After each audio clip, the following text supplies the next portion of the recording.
Hello. My name is Jake Gasaway. I'm one of the co-founders at Stitch Labs.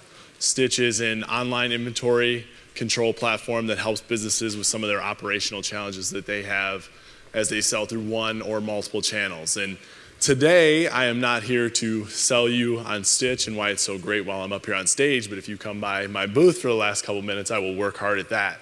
Today, I'm actually here to talk about multi-channel selling, some of the benefits of it, and some of the things you may want to watch out for. So, a lot of people here in the audience, how many of you are selling on a channel other than Woo? So about half of the folks in here. What are you selling on? Amazon, eBay, some of the marketplaces.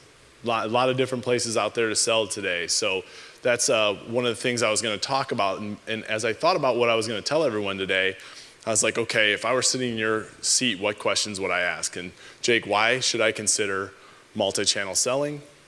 What should I watch out for? Because yes, you can sell in other places, but it's not all just happy times when you sell on multiple channels, right? There are operational challenges that happen when you sell on multiple channels. And the last thing is, where should I start? Okay, you've convinced me that I should look into this or that I should do more of it. So where should I move to next? So earlier today, Juan started the day off and he talked about all the changes that have happened in retail. And he stole a little bit of my thunder because if you think about what's happened in retail over the last 20 years, more has happened in 20 years than happened in the 100 years before it. It's somewhat amazing when you think about all the changes that have happened. The world is very different today than it was 100 years ago. It's very different today than it was 10 years ago. Anybody recognize this little crack pipe that we all call an iPhone? Juan talked about it. He grabbed his leg because he didn't have his phone because they took it from him. I mean, I know personally, I'm tethered to this. And in 2007, Apple got us hooked.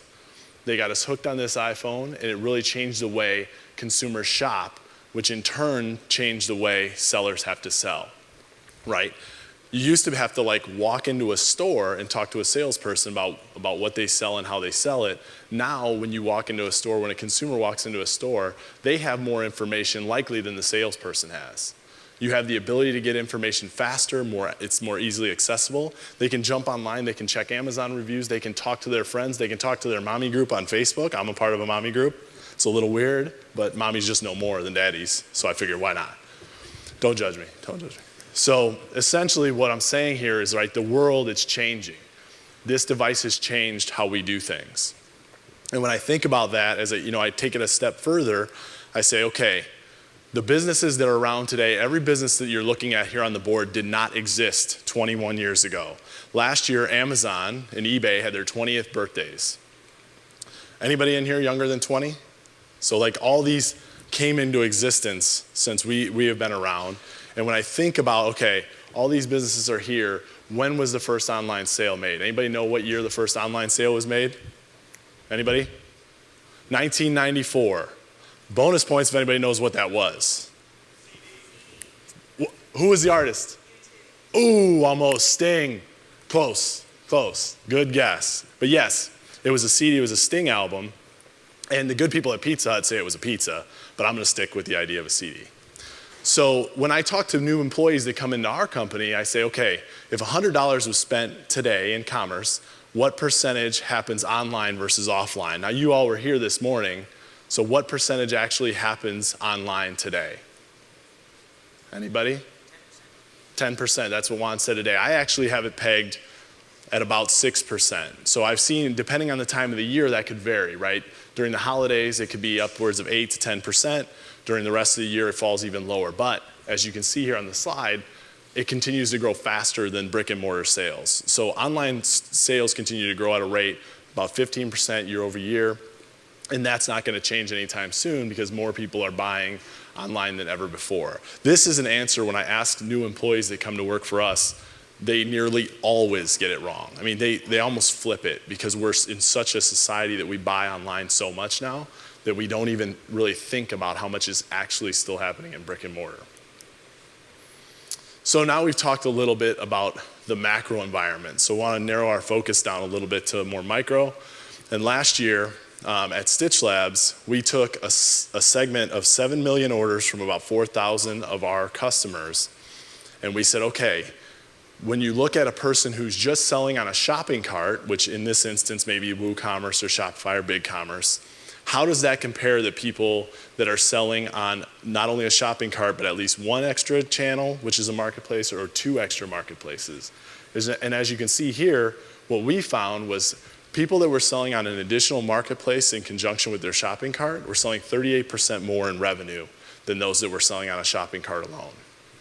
And we took it a step further and we said, okay, if they added a second marketplace, those people are doing 120% more revenue. So what did that mean to us, right? More channels equal more money. But that's like a pretty simplified version of it. You can't just say, okay, that's for everybody. If you go out today and you start selling on Amazon, are you gonna make 30%, 38% more revenue? Maybe, maybe not.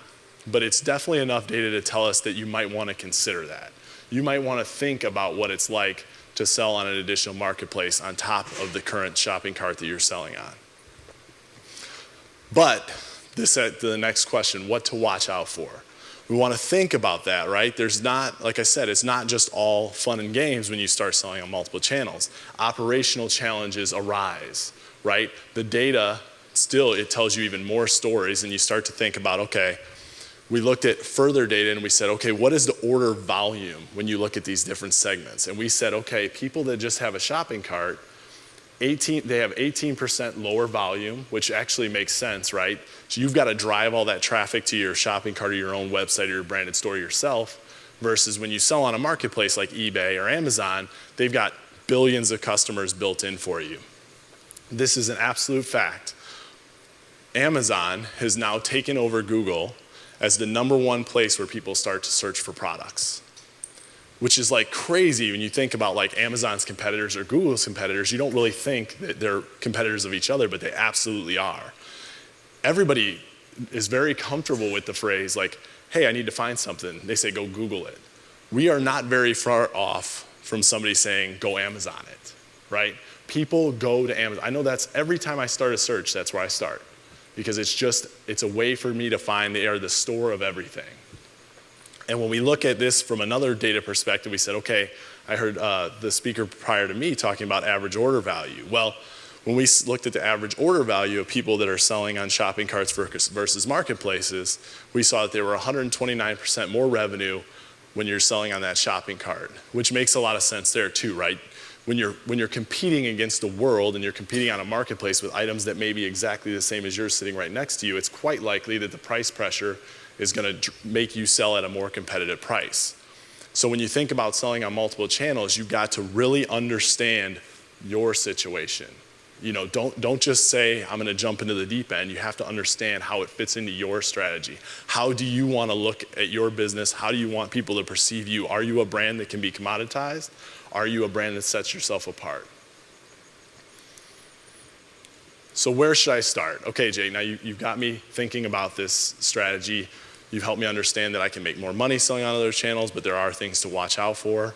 And when I think about my past and working at really big companies, prior to starting Stitch Labs, I worked at the Campbell Soup Company and at Philip Morris. These are Fortune 50 manufacturing companies that have billions and billions in inventory and billions in revenue.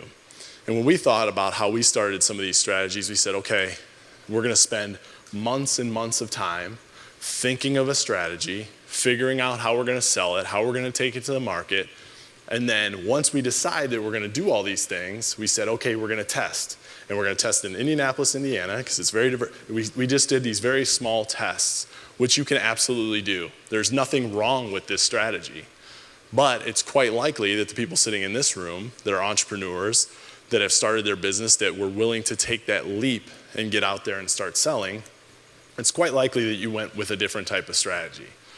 Test, get out there, take that first step and figure out what works for you. Now, if you go and test, you don't have to put up your entire product catalog on another channel, right? You can put up just a couple. You can figure out what works for you. You can understand the prices.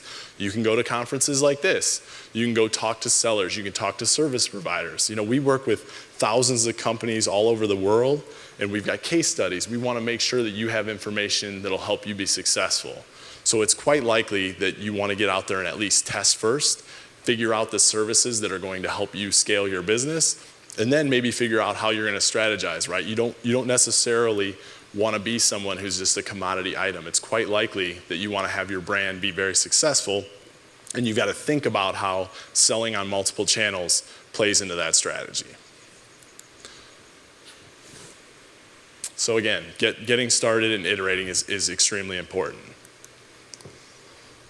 So in summary, the world is changing, right? We talked about mobile.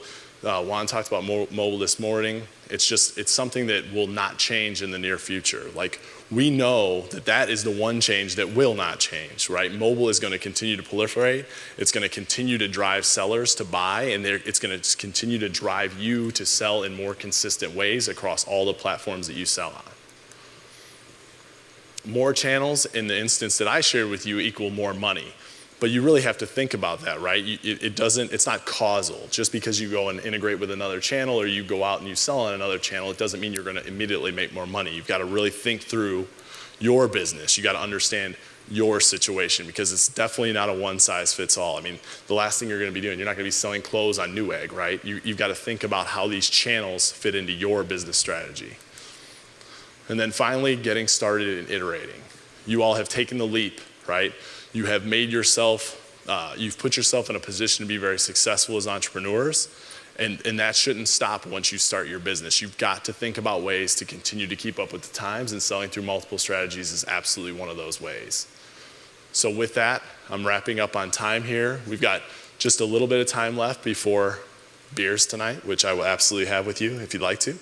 Come by the booth if you got more questions about our company. Jake Gasaway again, Stitch Labs is the name of our company. I'm one of the co-founders there, and I'd be happy to talk to you about all the inventory and operational challenges you have. So thank you very much.